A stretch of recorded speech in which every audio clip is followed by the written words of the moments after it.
This is Courtney from Team Elite Physique, and today I'm going to talk to you guys about the top 3 mistakes that you might be making when you're doing your glute bridges. So especially competing in bikini and any female division really, you guys are probably doing glute bridges at least once a week. There's a million videos on how to do it right, but I'm going to talk to you guys about a couple common mistakes that I've been seeing from in-person personal training sessions that we've been doing. So the first one is going to be having the bar too low on your hips.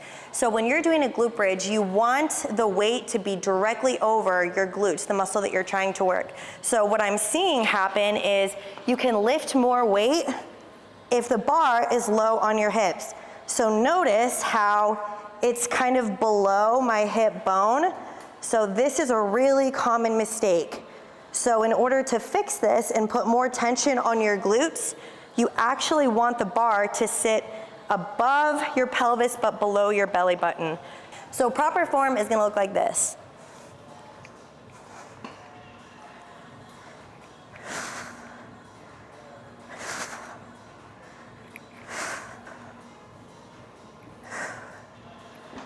So a couple things with that.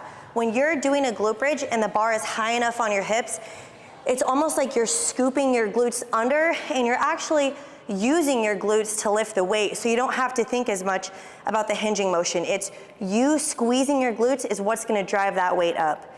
So our next common mistake is gonna be your foot position. So sometimes people will tend to put their feet really far away from the bar or really close to the bar. So what that's gonna look like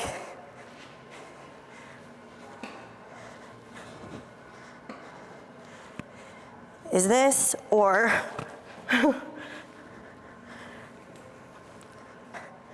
so this is wrong when the knees come forward.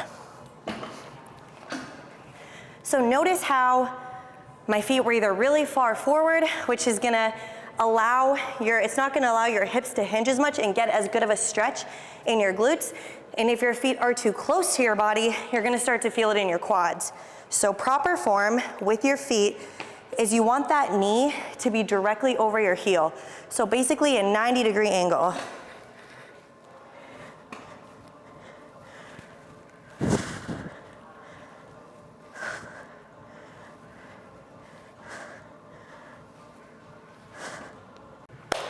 Our final mistake that I want to talk to you guys about is going to involve your back position on the bench. So something girls will do, or some people will do, is they won't have enough of their back on the bench, and it can cause some hyperextending. So what that looks like is, notice how my shoulders are on the bench.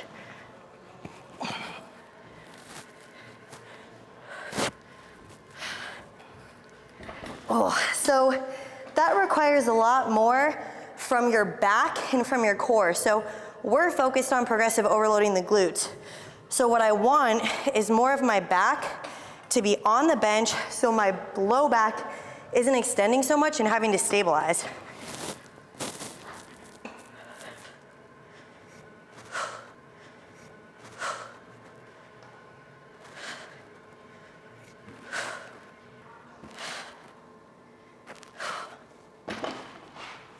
So with proper form, I'm actually not even able to allow my back or my glutes to drop so much to where I lose tension, or where you start to get that arch in your back. Because what happens is, then you have to kind of tilt your pelvis forward by squeezing your glutes before you can even start the rep. So by fixing these 3 things, that should 100% put all the tension in your glutes exactly where we want it. So I hope these tips help you guys out. I hope you apply these to your training. Hopefully you guys have all the glute gains, and I will see you next time.